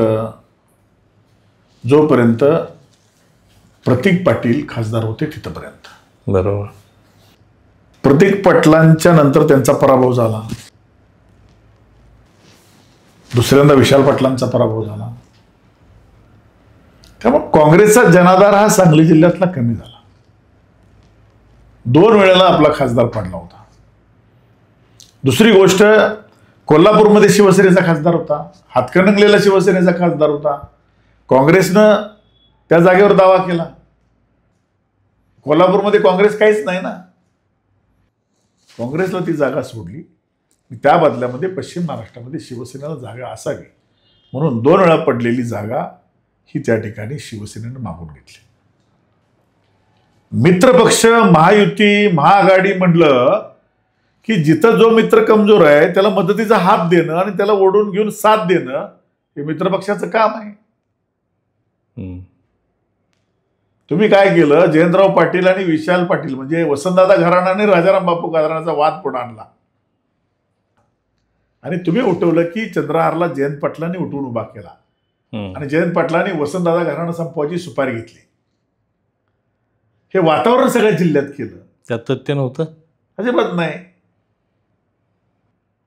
समजा जयंत पाटलांनी शिफारस केली, गृहीत धरून चाला, तुमची अडचण काय आहे? तुम्ही मित्रपक्ष आहे ना. आज विशाल पाटील निवडून आलेत ते फक्त शिवसेनेच्या मेहरबानकीमुळं. कसं? 100% संजय राऊत जर या ठिकाणी आले नसते सांगली जिल्ह्यात आणि तुमचं इमान कदाचित गुजरातला लँडिंग होईल असे म्हटले नसते तर तुम्ही जो भावनिक मुद्दा उचलला होता लोकांच्या समोर त्याला ही जोड तुम्ही दिली आणि लोकांच्यात असं निर्माण झालं की शिवसेनेनं कदाचित ही हारण्यासाठी जागा घेतलेली आहे. अच्छा. आणि जयंत पाटलांचं ऐकून घेतली. हा भावनिकतेचा मुद्दा तयार झाला आणि कदाचित तुम्हाला मी सांगतो, विशाल पाटील जर काँग्रेसच्या तिकिटावर उभा राहिले असते, तुम्ही जनतेतनं कानोसा घ्या, पराभव झाला, कमीत कमी 2-2.5 लाख मतानं पराभव झाला असता. पण जनाधार कसला? आज विशाल पाटील निवडून आले ते फक्त वसंतदादांच्या भावनिकतेवर आणि तुम्ही लोकांच्यात रुजवायला यशस्वी झाला की हा वाद राजाराम बाप्पा आणि वसंतदादांचा आहे. काही अंशी तुमची भाषणाची आक्रमक शैली आहे. मध्यंतरीच्या मला वाटते लोकसभा विधानसभेच्या वेळेला तुम्ही भाजपाला भामटा जगला पाहिजे पार्टी म्हणून तुम्ही नामकरण केलेलं होतं, किंवा भाजपा हा दुसऱ्याच्या मुलांना कडेवर घेऊन जाणारा पक्ष आहे, अशा पद्धतीने सुद्धा आक्रमकपणे तुम्ही टीका टिप्पणी केलेली होती. हे बघा, वस्तुस्थिती आपण स्वीकारलीच पाहिजे. आज भारतीय जनता पार्टीमध्ये मूळचे भाजपवाले किती आहेत? भामटेगिरी करणारे किती आहेत? तुम्ही अभ्यास करा ना. आज ज्या पद्धतीनं देवेंद्रजी फडणवीस अशा चुकीच्या लोकांना पाठीशी घालतायत, ज्या पद्धतीनं बाहेरनं आलेले दुसऱ्याच्या पक्षातनं लोकांना तुम्ही ताकद देण्याची भूमिका घेताय, पण तुमच्या अटल बिहारी वाजपेयी असतील किंवा अडवाणी असतील किंवा गोपीनाथ मुंडे असतील, यांच्या काळातले जे कार्यकर्ते आज रोजी तुमच्या पक्षाबरोबर आहेत, त्यांचं काय? आज नरेंद्र मोदींचं 2014 पासून वार आहे. तुम्ही आज कुठल्याही कार्यकर्त्याला उभं केला असता तर तो निवडून आला असता. तुमचे कार्यकर्ते मोठे करण्याशिवाय तुम्ही इतर पदाधिकाऱ्यांना दम देऊन, दुसऱ्या आमदारांना दम देऊन तुमच्या पक्षात घेऊन तुम्ही त्यांना ताकद देण्याची भूमिका घेतली. त्यामुळे त्यावेळेला मी जाहीर उघडपणे त्या ठिकाणी माझी भूमिका मांडली आणि त्यापासून मी काय माघार नाही. अजूनही त्या मतावर ठाम तुम्ही? 100% आहे. मी नाही बोललं म्हणजे जनतेला काही माहीत नाही अशी काही परिस्थिती नाही. म्हणून माझं मत आहे की निष्ठावंतांना न्याय दिला पाहिजे. पक्ष भाजप असो, आमचा असो किंवा आणि कोणी असो. ज्यावेळेला बंड झालं त्यावेळेला 50 खोके एकदम ओके अशा घोषणा आल्या, किंवा गद्दारीचं शिक्क मारलं गेलं. त्याच्यामध्ये सांगली जिल्ह्यामध्ये शिवसेनेच्या वतीनं भाषणं करत असताना तुम्ही त्याच्यामध्ये लीडला होता जिल्हा अध्यक्ष म्हणून. तुम्हीही त्या पद्धतीच्या भाषणामध्ये उल्लेख करत होता. त्यावेळेला तुमच्या मनाची काय अशी घालमेल होत होती का? पक्षाचा आदेश होता, हे आंदोलन करा, ते आंदोलन करा. आजही तुम्हाला मी सांगतो, सांगलीत माझ्या नावावर केस आहे. 50 खोके आणि एकदम ओके अच्छा म्हटलेली केस आजही सांगलीत माझ्या नावावर आहे. अच्छा. त्यात आता उद्धव ठाकरेंचे काही पदाधिकारी आहेत आणि मी आहे. अच्छा. मी इकडं आलोय. आम्ही भाषणं केली ना. हे बघा, शेवटी मी ज्या पक्षाबरोबर राहिलो त्याच्याबरोबर इमानी इतबारे काम केलं. बरोबर. आम्ही भाषणं केली. माझ्याकडे ते कर्तृत्व आहे, वक्तृत्व आहे. कुणाचं मन दुखावं म्हणून नव्हे. पक्षाचा आदेश होता आणि पक्षाच्या आदेशानुसार शेवटी कोण बघायला गेले, कुणाला किती पैसे दिले काय केले, आमच्या डोळ्यात एकंदर काय कोण दिलं नाही. पक्षाचं ब्रीदवाक्य होतं 50 खोके एकदम ओके. लोक म्हणायची महाराष्ट्रातली 50 खोके एकदम ओके. पण आज लोकांना कळते 50 खोके इज नॉट ओके. म्हणजे 50 खोके एकदम ओके या घोषणेमध्ये काही तथ्य नव्हतं? अजिबात काही तथ्य नाही. म्हणायला काय जाते, अच्छा, आपण म्हणताना काही म्हणतो, पण विकास निधी दिला. शेवटी मला वाटतं ना, माझ्याबरोबर माझ्या विश्वासावर आलेल्या लोकांची कामं जर झाली नाहीत तर माझ्या नेतृत्वाचा उपयोग काय? एकनाथ शिंदेने सरळ हाताने त्या ठिकाणी विकास निधी दिला आणि मग त्याला त्यांनी ब्रीदवाक्य जोडलं की 50 खोके आणि एकदम ओके. मला वाटतं त्यात काही तथ्य नाही. अच्छा. त्यावेळेला तुम्ही जिल्हा लेवलला निषेध मोर्चे वगैरे काढले किंवा निषेध सभा घेतल्या, परंतु जिथं तुमचं कार्यक्षेत्र आहे खानापूर तालुक्यामध्ये, तिथेच आपले लोकल आमदार अनिल भाऊ बाबर हे सुद्धा एकनाथ शिंदेंना साथ देणारे आमदार होते. परंतु त्यावेळेला खानापूर तालुका लेवलला तुमच्याकडून ही भूमिका तेवढी प्रखरपणे मांडताना आढळलं नाही. त्याच्या पाठीमागलं कारण काय? पक्ष जरी फुटला तरी मला असं वाटायचं की ही थोड्या वेळापुरता आहे. अच्छा. आमच्या ते लक्षातच आलं नाही. अनिल भाऊंचा गुवाहाटीवरनं मला एकदा फोन आला. आपल्याला माहीत असेल, महाराष्ट्रामध्ये अनेक आमदारांच्या घरावर हल्ले होत होते, बरोबर, मोर्चे निघत होते. भाऊंचा मला एक दिवशी फोन आला, बापू आमच्या घरावर काही मोर्चा काढणार आहे का? मी म्हटलं भाऊ तुम्ही काळजी करू नका, संजय विभुते जोपर्यंत आहे तोपर्यंत तुमच्या घरावर एकही माणूस जाणार नाही. अच्छा. म्हणजे मी काहीतरी त्यांच्या बंधनात आहे किंवा मी त्यांना कुठंतरी मदत करतो अशी भावना नाही. अतिशय चांगला नेता म्हणून त्यांची आपल्याला ओळख त्या ठिकाणी करावी लागेल. एकमेव आमदार आहे अनिल भाऊ. की ज्यांना एकही पोलीस नव्हता. बरोबर. पोलीस गाडी तर सोडून द्या. ज्यावेळी अनिल भाऊ गुवाहाटीवरनं विट्यात आले त्यावेळेला पहिल्यांदा मी भेटायला घरी गेलो तर 2 पोलीस गाड्या लागल्या होत्या.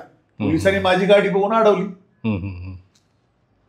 त्यांना वाटलं मी मोर्चा घेऊन आलोय. अनिल भाऊ म्हणते सोडा, माझा जिल्हा प्रमुख आहे.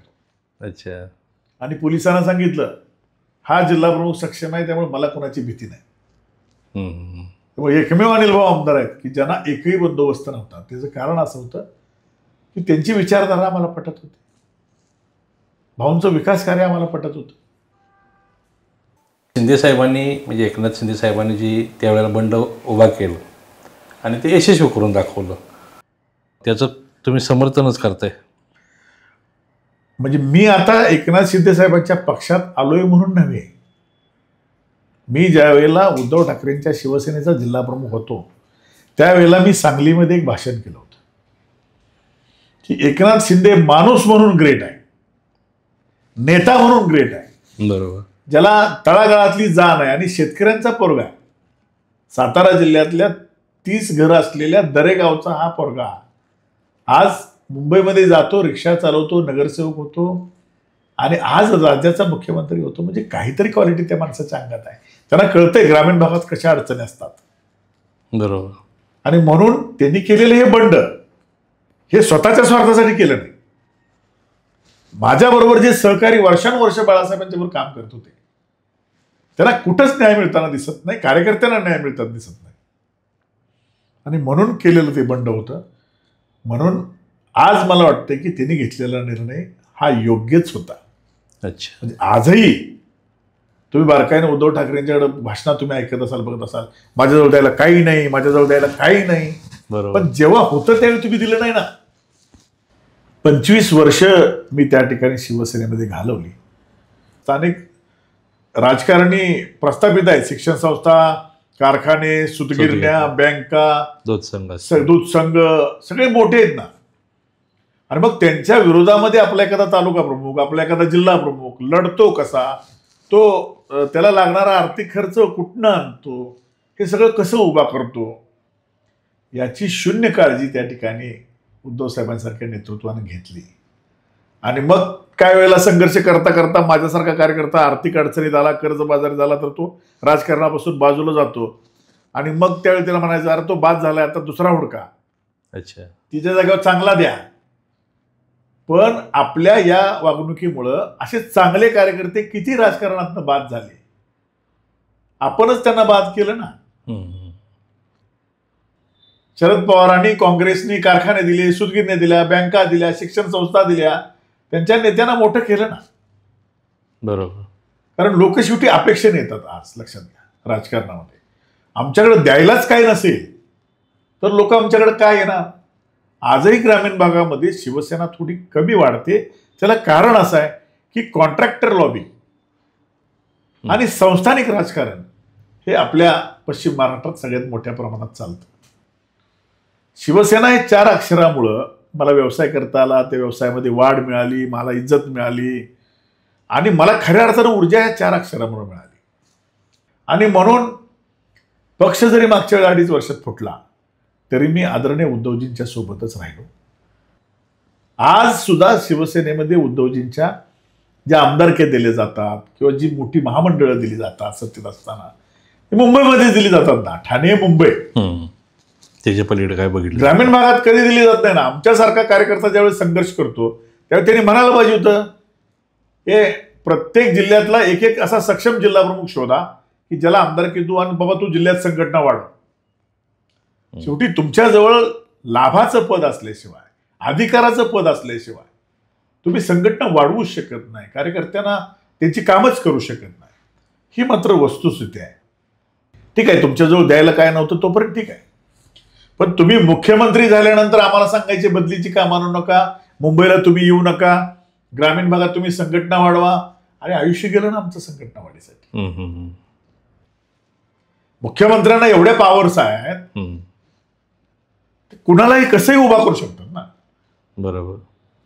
त्यामुळं ज्या काळात तुमच्याकडे होतं त्यावेळेला तुम्ही शिवसैनिकांना दिलं नाही.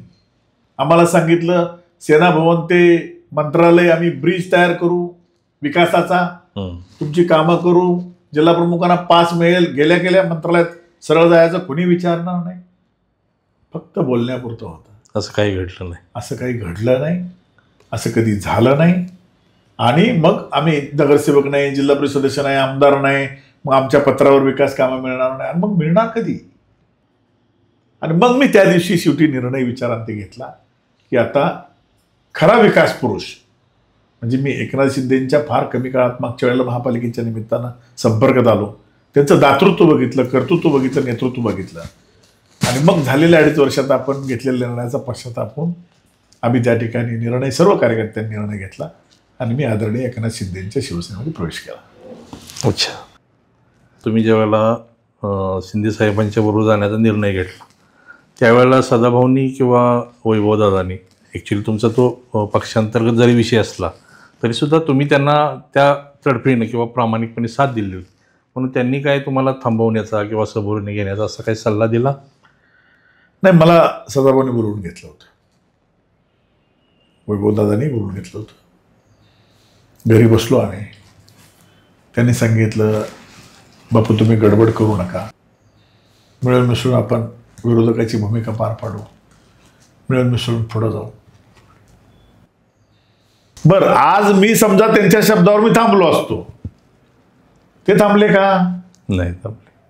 ते गेले ना भाजपमध्ये. बरोबर. मग माझं काय? सोबत जाऊ बोलले असते कदाचित. कसं आहे, मी एक स्वतंत्र अस्तित्व असलेला नेता आहे. मी बाळासाहेबांचा कार्यकर्ता आहे. मला कुलाची गुलामगिरी, हुजरगिरी मी कधीच केली नाही. मी मुंबईला गेलो तर पहिले कार्यकर्त्यांचे फोटो माझ्या मोबाईलमध्ये मी काढतो. कधी पुढे गेलोय, माझेच फोटो काढा, माझ्यावरच थांबा, माझं कधी नसतं.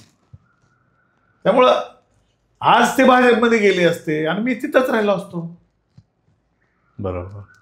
म्हणजे माझं आधीच नुकसान झालेलं होतं, परत पाकच नुकसान झालं असतं. त्यापेक्षा मग कदाचित असं मला वाटतं की मी घेतलेला निर्णय योग्य होता. 95 ते 2025 टेम्पो योजनेचा प्रश्न गाजतोय आणि चर्चेला जातोय आणि तुमचे नेते अनिल भाऊ बाबर, स्वर्गीय अनिल भाऊ बाबर यांचा टेम्पो योजनेचे जनक म्हणून उल्लेख केला जातोय. आणि जे टेम्पो योजनेचं काम झालं हे प्रकर्षानं अनिल भाऊच्या कारकिर्दीमध्ये किंवा अनिल भाऊंच्या जास्तीत जास्त सहभागामुळेच पूर्ण झाले असं सांगितलं जात आहे. त्या बाबतीत तुम्ही काय सांगाल? मुळामध्ये ह्या योजनेची सुरुवात शिवसेनेच्या माध्यमातून झाली. 1995ला ज्या वेळेला महायुतीचं सरकार आलं, युतीचं त्यावेळेला अनिल भाऊ आमदार नव्हते, पण ही संकल्पना सगळी अनिल भाऊंची. त्या काळामध्ये स्वर्गीय संपतराव अण्णांनी सुद्धा ताकदीनं काम केलं. त्यांचं सुद्धा या टेम्पो योजनेमध्ये प्रचंड योगदान आहे. अनिल भाऊचं तर प्रचंड अभ्यास आहे. आपण समुद्र सपाटीपासून किती उंचीवर आहे आणि पाणी तिथं कसं गेलं पाहिजे, ते कसं न्यावं लागेल, कुठनं कुठं न्यावं लागेल, हा सगळा अभ्यास कदाचित अधिकाऱ्यांना सुद्धा नसतो. तो अभ्यास अनिल भाऊनी केला. कदाचित तुम्ही सगळं तपासून पहा. अनेक वेळेला योजनेमध्ये बदल झाला आहे. पाणी इथनं जाते का, तिथनं जाते का, आणि जाते का, आता काही थोडंफार राहिला असेल, नंतर बऱ्यापैकी टेम्पोचं काम आता संपलंय. शेवटचा टप्पा राहिला. 6व्या टप्प्याचं काम सुरू आहे. त्याला अनिल भाऊंचंच नाव दिले. आपल्याला माहिती असेल तिकडे आटपाडी तालुक्यातली काय गावं आहेत, सांगोला तालुक्यातली काय गावं आहेत, मंगळवाडी तालुक्यातली काय गावं आहेत, खानापूर तालुक्यातली पूर्व भागातली काय गावं अजून शिल्लक आहेत. अनिल भाऊनी टेम्पो योजनेसाठी स्वतःचं आयुष्य खर्ची केलं, झपाटल्यासारखं. आणि आज जो दुष्काळाचा कलंक असलेला खानापूर आटपाडी मतदारसंघ आहे, तो आज सुजलाम सुफलाम मतदारसंघ झाला या योजनेमुळे. ही वस्तुस्थिती तुम्हाला मला स्वीकारावी लागेल. टँकरनं खानापूर पूर्व भागातली लोक पाणी पाजायची द्राक्षबागेनं. आज ती परिस्थिती नाही. आज प्रत्येकाच्या बांधावर पाणी गेले आणि याच्यामध्ये अनिल भाऊंचं योगदान हे 100% ताकदीचं आहे. पण हे तुम्ही सांगत असताना विरोधी पक्षाकडून असं बोललं जातं की 95 ते 25 जे म्हणून आमदार झाले त्या सर्वच आमदारांचं त्याच्यामध्ये योगदान असताना तुम्ही फक्त अनिल भाऊंचंच का नाव घेता? माझं म्हणणं आहे की एका स्टेजवर येऊया. प्रत्येक आमदाराच्या कार्यकाळात झालेलं काम हे लपलेलं आहे का? कागदावर आहे. घ्या ना तुम्ही समोर रस्त्यावर या. अच्छा. खुल्या रस्त्यावर आपण स्टेज मारूया आणि आपण त्याच्यावर कागदोपत्री पुराव्यासह चर्चा करूया. लोकांना तर कळेल ना 95 ते 25 30 वर्षाच्या काळामध्ये कुठल्या आमदारानं काय काम केलं. तुम्ही त्याच्या वर्क ऑर्डर जर पाहिल्या टेंबूच्या तर तुम्हाला 90% वर्क ऑर्डरमध्ये अनिल भाऊंचं नाव दिसेल. यांचं पत्र अमुक अमुक पत्र, यांचा पाठपुरावा, यांचा अमुक अमुक असं. मी स्वतः सांगलीला वारणालीमध्ये जाऊन मी स्वतः पाहिले. आम्ही आंदोलनं केली, आम्ही मोर्चे काढले, आम्ही खांद्यावरून घागर घेऊन आम्ही टेंबूच्या कराडातल्या नदीतनं पाणी, जिथं टेंबू गाव आहे तिथनं पाणी आणून आम्ही कॅनलमध्ये ओतलं. आमच्यावर केसेस झाल्या. मग आम्ही छाती पडवायची का आमचं पण योगदान आहे म्हणून? योगदान कधी म्हणायचं? ज्या वेळेला आपल्या मागणीमुळं, आपल्या ह्याच्यामुळं थोडंफार तर यश त्याला आलं असेल. त्याला आमचंही थोडंफार योगदान आहे ना. अच्छा. अनिल भाऊंच्या विषयी ज्या पद्धतीने तुम्ही मनमोकळेपणाने भावना व्यक्त केला किंवा त्यांचं राजकारणाची पद्धत किंवा कार्यकर्त्यांच्या बरोबर वागण्याची किंवा कार्यकर्त्यांना सन्मान देण्याची पद्धत याविषयी जसं बोलला, त्याविषयी माझे आमदार सदाशिवभाऊ पाटील यांच्याबरोबर सुद्धा तुम्ही काम केलेलं आहे. त्यांच्याविषयी काय सांगाल? नाही, जेवढं अनिल भाऊंची अशी माझी कनेक्टिव्हिटी होती तेवढी सदाशिव पाटलांशी शून्य होती. हो, काही संबंधच नाही ना त्यांचा माझा. जेवढं मी भेटायला जाईन, बोलेन 4 शब्द, तेवढेच त्यांची माझी. अच्छा. वैयक्तिक पातळीवरती वैयक्तिक त्यांची माझी कनेक्टिव्हिटी नाही. पण मी एवढं मात्र नक्की सांगेन की त्यांची काम करण्याची पद्धत वेगळी, अनिल भाऊंची काम करण्याची पद्धत वेगळी. वाड्यावरचं राजकारण जे आम्ही ऐकतोय, खरं कुठं मला माहित नाही, पण सदाभाऊ आणि वैभवदादाने जे वाड्यावरचं राजकारण केलं, म्हणजे नगरपालिकेत एखादा माणूस गेला बांधकाम परमिशन घ्यायला, नळ कनेक्शन घ्यायला, आणि कशाला अधिकारी सांगायचे दादांची गाठ घेऊन या, त्यांचा फोन आला करू. हे राजकारण लोकांना पटलेलं नाही. विट्यातल्या जनतेला काय पाहिजे? विट्यातल्या जनतेला पाहिजे की मी नगरपालिकेत गेल्यानंतर माझं काम तिथंच झालं पाहिजे. त्यांना विश्वास पटला पाहिजे की ही नगरपालिका माझी आहे, सर्वसामान्यांची आहे. माझं इथं काम हक्कानं होतंय आणि बिना त्रासाचं होतंय. हे जोपर्यंत पटणार नाही लोकांना, तुम्हाला ह्या निवडणुकीत कळेल तुम्ही नगरपालिकेच्या माध्यमातून सुद्धा किती लोकांची विश्वासार्हता पाळली, जपली. या निवडणुकीत 100% त्याचा हिशोब हा जनता 100% करेल. तुम्ही सांगताय, परंतु त्यांच्याकडून तर अशी भूमिका मांडली जाते की आमच्या इकडं कॉलेजेस आहेत, दूध संघ आहेत किंवा सूतगिरणी आहेत, वेगवेगळ्या संस्था आहेत, ज्या संस्था चांगल्या पद्धतीने आम्ही चालवतोय आणि त्या संस्थेच्या माध्यमातून रोजगार निर्माण करतोय किंवा लोकांना रोजगार देतोय किंवा तालुक्यातल्या सर्वसामान्य गरीब कुटुंबातल्या विद्यार्थ्यांना शिक्षणाची व्यवस्था करून देतोय. राजकारणामध्ये संस्था ह्या तुम्ही लोकांच्या काढल्या म्हणून जरी सांगत असला लोकांसाठी, तर त्याच्यामध्ये तुमचा सुद्धा स्वार्थ आहे ना. त्याचं उत्पन्न मिळणारं तुम्हाला मिळणार आहे. अच्छा. त्या शिक्षण संस्थेच्या माध्यमातून किती विद्यार्थ्यांना फी माफी तुम्ही दिली? जसं भारतीय विद्यापीठाच्या माध्यमातून पतंगराव कदमांनी, विश्वजित कदमांनी शेकडो कोटी रुपये मी म्हणेन, म्हणजे जी 2 लाख फी आहे तिची काही काळ माफ केली, तिची 50% माफ केली. तुम्ही तुमच्या शिक्षण संस्थेच्या माध्यमातून गोरगरिबांना किती फी माफी दिली याचा खुलासा तुम्ही करा ना. तुमच्या संस्थांचा उपयोग हा सर्वसामान्य नागरिकांना किती झाला, सर्वसामान्य जनतेला किती झाला?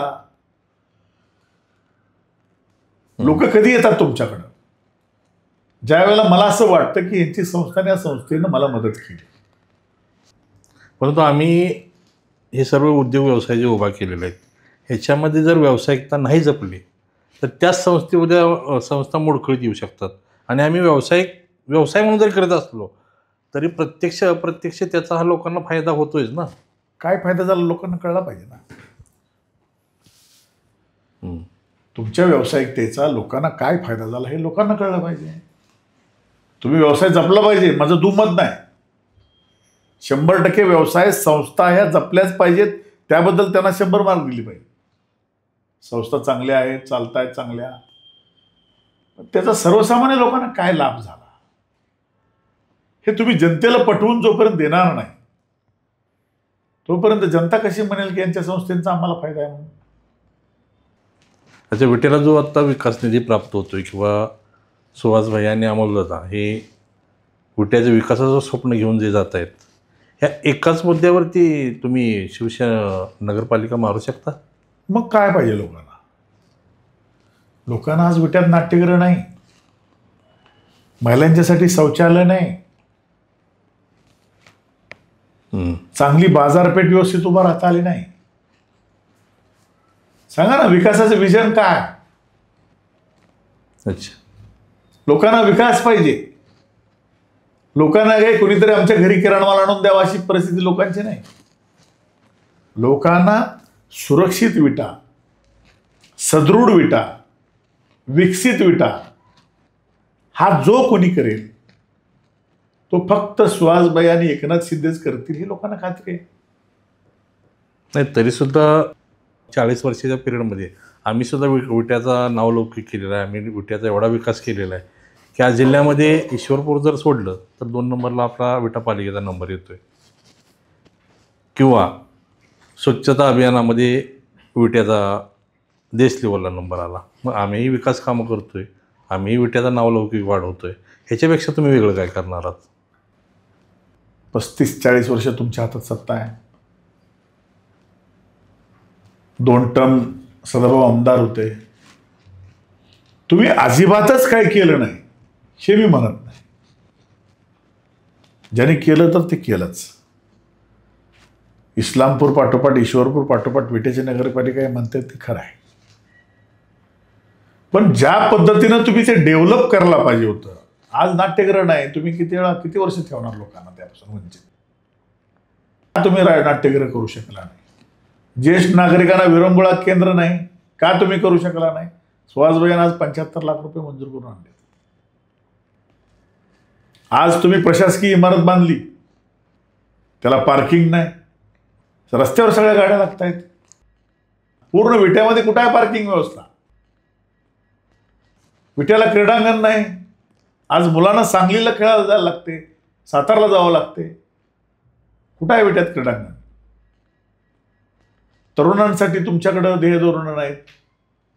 महिलांसाठी बचत गटाच्या माध्यमातून बाजारपेठ मिळवण्यासाठी तुम्ही काही उपक्रम राबवणं गरजेचे होते. त्यांना निर्माण झालेले त्यातनं वस्तू त्याला बाजारपेठा उपलब्ध करून देणे यासाठी तुम्ही काहीतरी करायला पाहिजे होतं. ते तुम्ही केलं नाही. हे बघा, रस्ते केले, गटारं केली म्हणजे विकास होत नाही. ते त्यांनी केलं. आणि राहिला विषय स्वच्छतेचा, स्वच्छतेमध्ये तुमचं योगदान आहे नाही मी म्हणणार, पण त्याच्यामध्ये कर्मचाऱ्यांचं योगदान आहे, जनतेचं योगदान आहे, सगळ्या पार्टीचं योगदान आहे. त्यांनी तुम्हाला मदत केली आणि तो आमच्यासाठी अभिमान आहे. आम्ही असं म्हणणार नाही ना. पण आज आमच्याकडे विकासाचं विजन आहे जे उद्या भविष्यातलं 50 वर्षानंतरचं विटा कसं असेल. तुमची शिवसेनेची विटा नगरपालिकेवरती 100% सत्ता येऊ शकते. 110%. नुसती 100% नाही. अच्छा, लोकांनी ठरवलंय की ज्याच्याकडे विकासाचं विजन आहे, जो शेकडो कोटी रुपये निधी आणू शकतो आणि विकसित विटाला करू शकतो, ते 100% शिवसेनाच करू शकते. तुम्ही शिवसेना जिल्ह्यामध्ये वाढीच्या बाबतीत किंवा संघटना वाढीच्या बाबतीत किंवा शिवसेनेच्या कार्यकर्त्यांच्या बाबतीत योग्य न्याय मिळावा यासाठी तुम्ही तुमचं मत व्यक्त केलं. परंतु तुम्ही या जिल्ह्यामध्ये संघटना उभा करण्यामध्ये एक पाया घालण्याचं किंवा पायातील दगड होण्याचं काम करताय, परंतु सध्या जिल्हा प्रमुख म्हणून तुम्हाला जी काम करण्याची संधी मिळालेली आहे, तुम्ही एक पायाचा दगड होण्याची संधी मिळालेली आहे. या जिल्हाध्यक्षांना म्हणजे संजय बापू विभोत यांना कधीतरी ह्याच मंदिराचा कळस होताना आम्हाला पाहायला भेटेल. म्हणजे जी लोकांना अपेक्षा आहे किंवा कार्यकर्त्यांना अपेक्षा आहे किंवा संघटनेच्या कार्यकर्त्यांना अपेक्षा आहे, खानापूर तालुका असेल, कडेगाव तालुका असेल किंवा जिल्ह्यामधल्या संघटनेच्या कार्यकर्त्यांना अपेक्षा आहे की कधीतरी संजय बापू विभूते हे आम्हाला आमदार होताना दिसावेत किंवा झालेले बघता यावेत.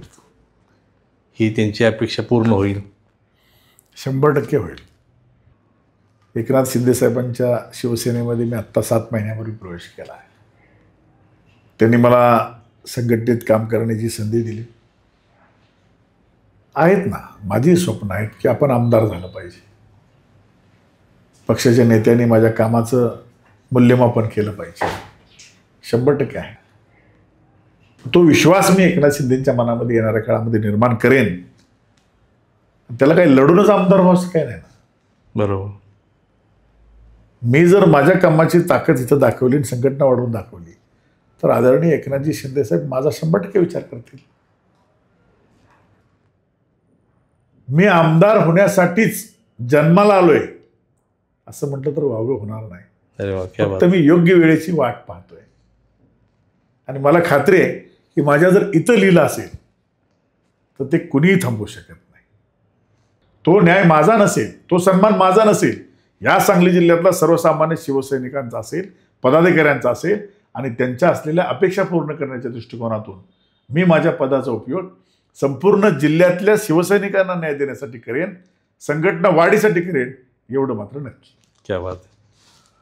मुंबईमध्ये रिक्षाचालक म्हणून काम केलं आणि मुंबईमधून नेवरीमध्ये एका छोट्याशा गावामध्ये एका शाखेची निर्मिती करून 2003 साली एक शाखा प्रमुख म्हणून त्यांचा सुरू झालेला प्रवास आज आपण सांगली जिल्हा शिवसेना जिल्हाध्यक्ष म्हणून पाहतोय. त्यांच्या संपूर्ण जीवन प्रवासातील आपण टप्पे त्यांच्याकडून ऐकले, वेगवेगळे किस्से त्यांच्याकडून ऐकले. आज त्यांनी ज्या पद्धतीने विश्वास व्यक्त केलेला आहे तो विश्वास खरा ठरो. एक शिवसेनेचे आमदार म्हणून आपल्या स्टुडिओला येवोत अशी अपेक्षा व्यक्त करूया. त्यांच्या भावी वाटचालीसाठी त्यांना शुभेच्छा देऊ. तुमचेही खूप खूप धन्यवाद. तुमच्याही पॉडकास्टला मनापासून शुभेच्छा.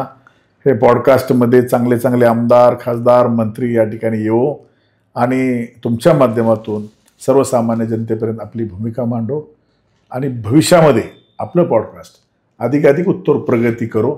एवढ्या मनापासून शुभेच्छा. धन्यवाद. धन्यवाद.